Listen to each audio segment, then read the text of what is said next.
사무엘하 11장 2절부터 5절까지 말씀. 저녁 때에 다윗이 그의 침상에서 일어나 왕궁 옥상에서 거닐다가 그곳에서 보니 한 여인이 목욕을 하는데 심히 아름다워 보이는지라.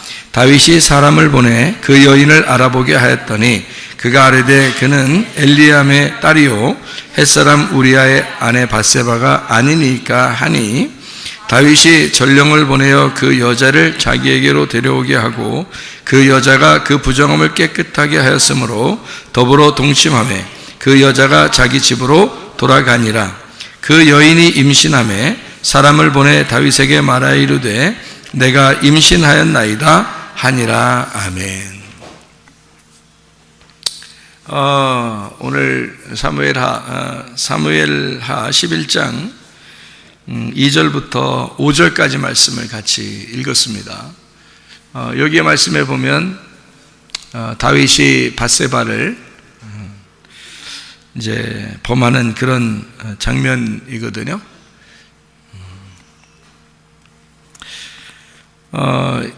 이 밧세바를 이 다윗이 범했다. 그럼 왜 하나님은 밧세바를 범했을 때 그거를 그 범하기 전에 막지 않았을까? 하나님이 이상하잖아요. 하나님이 능력이 많으시고 다윗을 그렇게 사랑하는데 다윗이 그렇게 범죄하지 않도록 하나님이 막을 수도 있잖아요. 그런데 안 막았단 말이에요. 그것도 이상하잖아요. 좀 막았으면 더 좋았을 뻔했잖아요. 그죠? 하나님이 막 막으시면요, 막히거든요. 그런데 안 막으니까 이런 일이 벌어지는 거 아니에요. 그렇죠? 여러분이 사는 동안에도 보면은 무슨 잘못을 하거나 범죄하게 될 때 여러분 막 잘못하려고 그러면 하나님이 막 막으셔요. 그냥 둬요. 자기가 막 잘못할 때 하나님이 막 막으시는 것 같아요. 그냥 둬요. 예? 대부분 그냥 둡니다. 그렇죠? 대부분 그냥 둬요. 그러면 그냥 둬가지고 자기가 그렇게 한 것에 대해서 결과를 자기가 다 받아야 돼요. 그러니까 그게 그 사람들이 이제 그 행하는 일들을 하나님이 그대로 선악과를 먹을 때도 그랬죠? 선악과 먹을 때도 먹었더니 어떻게 해요? 하나님이 뭐 안 먹게 하면 되잖아요. 예. 갑자기 먹으려고 딱 딸라고 했는데 뭐 돌덩이로 변했다든지, 한 입 물었는데 돌덩이로 변해서 이빨이 나갔다든지 그러면 훨씬 더 좋았지 않았을까? 그런데 선악과를 먹을 때도 그냥 둬요. 자기들이 먹었고 그 먹는 것을 하나님은 그냥 두셨다. 다윗이 밧세바를 볼 때도 어떻게 보였을까요?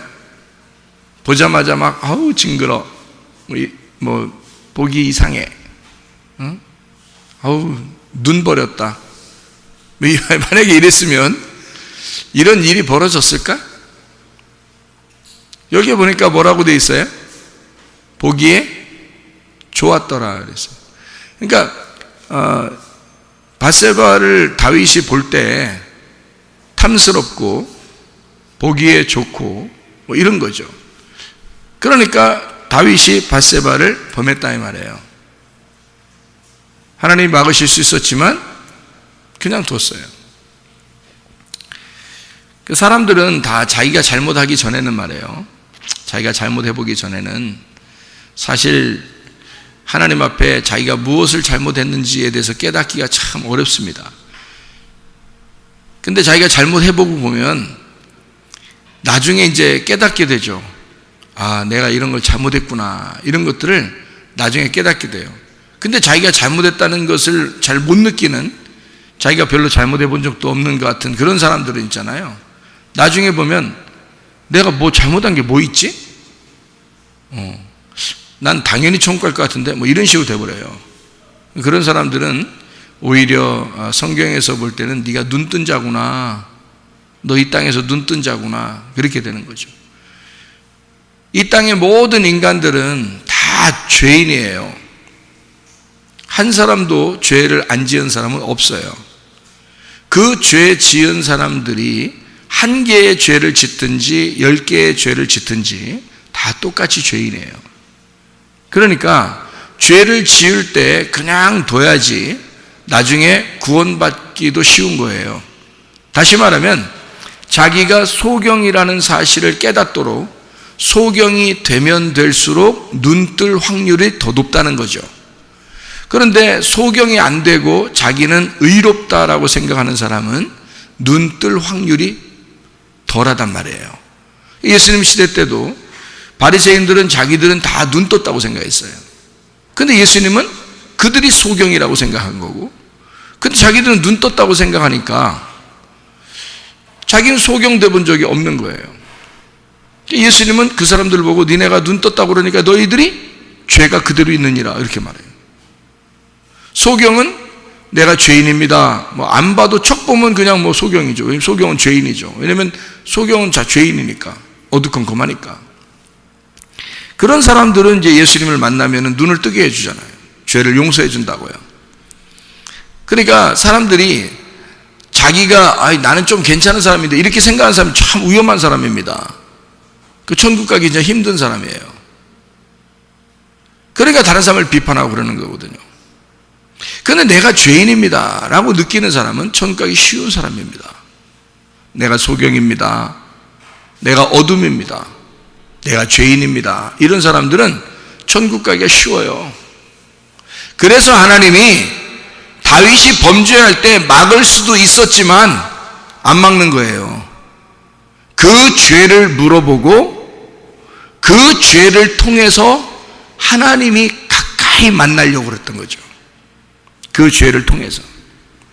그래서 다윗의 인생에서 보면, 여러분, 다윗의 인생에서 보면요, 밧세바를 만나고 그 이후의 삶과 밧세바를 만나기 이전의 삶은 완전히 달라요. 완전히 다릅니다. 밧세바를 만나기 이전의 삶은 어땠을까? 예? 어땠을까? 밧세바를 만나기 전에는 뭐 여자 하나도 안 좋아했을까? 다윗이? 여자 좋아했어요. 여자를 만났다면 다 자기 부인 만들어. 이 다윗이요. 그러니까 한마디로 하면 끼가 좀 있는 남자야. 그래도 여자들도 다 다윗을 좋아해요. 처음에 그 사울 왕의 딸이 있었죠. 다윗이 뭐 어쨌든 부인으로 만들었잖아요.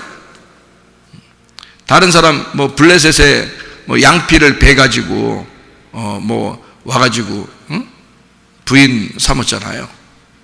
그 왜 그러면 다른 사람 뭐 할 일을 행하면서 그러면서 왜 와가지고 왕의 딸을 결혼하죠? 왜? 다윗이 욕심이 있었던 거예요. 욕심이. 자기도 높은 사람이 되고 싶은 거예요. 욕심이 있는 거죠. 왕의 사위만 되면 이건 뭐 권력이 대단하겠거든요. 다윗을 생각해, 여러분은 그냥 다윗을 무작정 좋은 사람이라고 생각하니까 그렇지, 가만히 생각해 보면 다윗도 명예 욕심이, 권력 욕심이 있었던 사람이에요. 그런가 하면 아비가일 부인 아시죠? 아비가일 부인 삼았는데요, 아비가일의 남편이 누구죠? 나발. 병나발 불다가 죽었잖아요, 나발이. 이 나발이 죽자마자 어때요? 아비가일 보고 내 부인 할래? 탁 하니까요, 아비가일이 눈물 한 방울 안 흘리고 다윗한테 가서 결혼합니다. 부인이 돼요. 야, 그 여자도 대단하고 다윗도 대단해 진짜. 쌍방간에 이건 참 눈빛 교환이 상당히 빨랐어요. 아비가일을 왜 부인으로 얻었을까? 아비가일이 부자거든요. 나발이 그 동네에서 가장 부자인 사람인데 그 부자가 죽었어요. 그 재산이 다 누구 거예요? 그 부인 거야. 그러니까 다윗이 그 여자만 부인으로 얻어들이면 그 모든 돈은 다 자기 거야. 결혼하는 순간 여자의 모든 건 남자 거니까요. 그 당시에. 그러니까 다윗은 별걸 다 생각하고 부인을 맞아들이는 겁니다. 그렇죠? 뭔가 생각을 하고 부인을 맞아들이는 거예요. 가만히 보면 다윗이 밧세바 만나기 전까지만 해도 굉장히 머리를 잘 쓰는 사람이었어요. 요리조리 피해 다니면서 사울한테 안 잡히고 아주 머리가 뛰어난 사람이었습니다. 그런데 말이에요. 다윗이요. 밧세바를 만난 겁니다. 밧세바를 만났을 때 다윗이 한눈에 간 거야. 한눈에. 두 눈이 아니에요. 딱 한눈에 딱 간 거예요.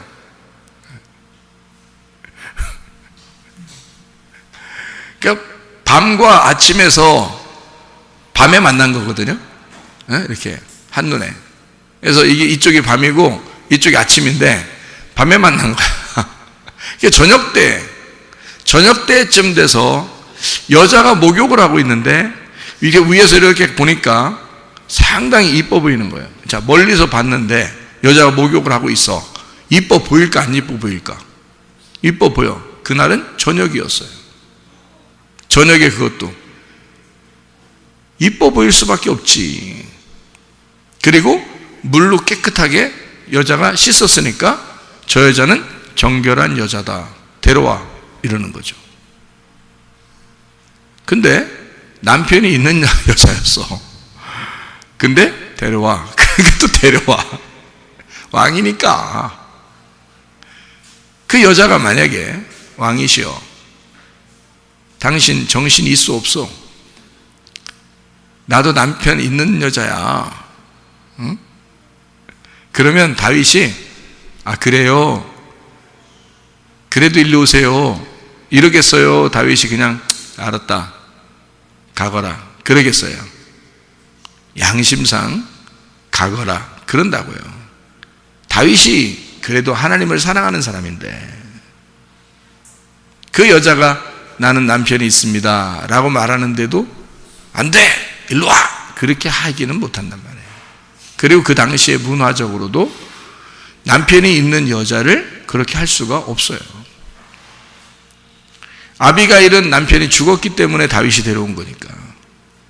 밧세바는 남편이 있는 사람인데 그렇게 할 수가 없는 거예요. 부인이 거절했다면 남편은 데려올 수가 없어요. 그 남자는요. 그러니까 밧세바가 만약에 거절했다면 다윗은 그 여자를 데려올 수가 없었어요. 아무리 왕이라 할지라도 남편이 있잖아요. 그렇기 때문에 성경의 법, 율법의 법으로는 도저히 그렇게 할 수가 없도록 정해놔서 율법을 사랑하는 다윗은 그렇게 할 수가 없었던 거예요. 그런데 오라 그러니까 그냥 왔고 밧세바도 아무 말 하지 않았어요. 그러면 둘이 그렇고 그런 사례가 된 거예요. 그러니까 한마디로 말하면 한 사람만 잘못이 아닌 거죠. 둘 다 잘못이었던 겁니다. 둘 다. 자, 이제 밧세바를 다윗이 만나게 된 그것이 보통 일이 아니에요. 이건 하나님 보실 때도 악한 일입니다. 그래서 하나님도 이걸 어떻게 처리할까? 하나님도. 그래서 선지자를 보내서 네가 이렇게 심판을 받게 될 것이다. 그런 이야기를 했어요. 너하고 밧세바하고 낳은 아이가 죽을 것이다. 완전 심판이죠. 그런 이제 하나님께서도 심판을 내린 거 보면 다윗이 잘못했다는 것이 인정되는 거죠. 그러니까 밧세바와 다윗은 분명히 잘못했어요. 그럼에도 불구하고 여자도 이상하게 다윗한테 뭐 큰 거절하지 않았고, 남자도 여자한테 그렇게 거절하지 않은 그런 범죄를 저질렀다고요. 그래서 우리나라 입장에서는 도저히 이해가 안 되는 그런 말이고, 또 이렇게 해서도 안 되는 그런 말인데, 성경에서는 우리에게 성경을 통해서 뭐를 설명하고자 하는 그런 내용들이 많다고 그랬죠. 성경, 그죠? 그래서 이것까지도 기록을 해놓은 거예요. 성경은. 이게 사무엘상 하에 나온 이런 말이잖아요. 역대상 하에는 이 말이 안 나옵니다. 역대상 하. 역대상 하가요, 다윗과 솔로몬이 중심이거든요. 얘기가. 근데도 밧세바 얘기를 싹 빼버렸어요. 하나님이 용서했다는 얘기거든요. 그럼에도 불구하고 우리에게는 이 일들에 대해서 성경에 써놓으면서 이것이 무엇인가를 우리에게 교훈을 해주고 있는 거죠. 그게 사무엘하 11장 2절부터 5절까지의 그 말씀입니다. 12장을 이렇게 보면요, 12장 14절을 한번 보니까 이런 말씀이 있어요. 이 일로 말미암아 여호와의 원수가 크게 비방할 거리를 얻게 하였으니 당신의 낳은 아이가 반드시 죽으리이다, 이렇게 했습니다. 거기에 낳은 아이는 누구를 말하는 거죠? 다윗과 밧세바가 낳은 아이는 누구를 말하는 거예요? 다윗을 말하는 거예요. 다윗과 밧세바가 잘못해서 낳은 아이가 사실은 다윗을 말하는 거예요. 그러니까 그가 죽지 않기를 위하여 막 기도하죠. 다윗이 눈물 뿌려 기도합니다. 근데 하나님은 죽이시는 거예요. 왜냐하면은 누구를 죽이신 거예요? 그러니까 다윗을 죽인 거예요. 하나님의 입장에서는 다윗을 죽인 거라고요. 그래서 다윗이 막 아이가 죽기 전까지 울다가 아이가 죽으니까 어때요? 울지 않죠. 이제 더 이상 저 아이가 내게로 돌아오지 않을 것이다. 나는 저 아이에게로 돌아가겠지만 저 아이는 내게 돌아오지 못할 것이다. 이래서 눈물을 딱 그칩니다. 이제 끝났다, 그죠? 죽었다. 그러니까 자기의 죽음을 그 앞에서 목격한 것입니다. 무슨 말인지 알겠죠? 자기 아이니까 그 아이가 자기죠. 그죠? 예. 엄마 아빠의 아이가 엄마 아빠잖아요. 예? 엄마 아빠의 그 열매가 그 엄마 아빠라고요. 그래서 그 아이는 다윗의 아이라고. 그래서 그 아이가 죽을 때는 다윗이 죽은 거란 말이에요. 그게요. 자, 24절을 봐요. 사무엘하 12장 24절 말씀. 다윗이 그의 아내 밧세바를 위로하고 그에게 들어가 그와 동침하였더니 그가 아들을 낳음에 그의 이름을 솔로몬이라 하니라. 여호와께서 그를 사랑하사, 이랬어요. 다시 아들을 하나 주었죠. 그게 누구냐면 솔로몬입니다. 첫 번째 아이는 죽고 두 번째 아이가 솔로몬이 된 거죠. 이 땅에 예수님이 오셨을 때 예수님이 누구 때문에 죽으셨죠? 나 때문에 죽었죠. 선악과 먹은 나 때문에 죽었습니다. 그리고 부활하셨습니다. 그죠? 부활하시고 나서 예수님이 제자들에게 나타나서 뭐라고 말해요? 너희에게 뭐가 있을지어다? 평강이 있을지어다, 그러죠? 그 평강이 뭐예요? 샬롬. 샬롬이라는 말은 솔로몬이라 그랬죠? 그러니까 부활하신 예수님을 솔로몬이라고 부르는 거예요. 부활하신 예수님은 제자들에게 줄 수 있는 것이 솔로몬밖에 없단 말이에요. 샬롬, 솔로몬. 그러니까 다윗은 죽는 예수님을 설명하려고 한 것이고 솔로몬은 부활하신 예수님을 설명하려고 한 것이다, 이 말이죠. 무슨 말인지 아시겠죠? 예. 그러니까 성경의 이제 의미를 잘 한번 생각해 보면 성경이 이해가 되는 거예요. 그냥 막 놓으면요, 이건 세상의 도덕책밖에 안 돼요. 성경이 세상의 도덕책입니까? 그거는 세상의 도덕책들이 많아요. 근데 뭐하러 세상의 도덕책을 또 하나 써서 이렇게 복잡하게 해놓으려고 하겠어요? 그런 게 아니에요. 이 세상에서 너희들 도덕을 잘 지켜서 살아라, 이런 책이 아니에요. 이건 하나님의 말씀입니다. 예수님을 설명하려고 쓰여진 말씀이에요, 이 성경책이. 그래서 우리는 성경을 통해서 예수님을 발견해야 된다고요. 예수님을 발견해야 돼. 그게 우리들이 해야 할 일들이에요. 그러니까 예수님을 발견하고 이야기하고 예수님을 발견하고 듣고 이러는 거예요. 그게 성경 말씀이기 때문에 그래요.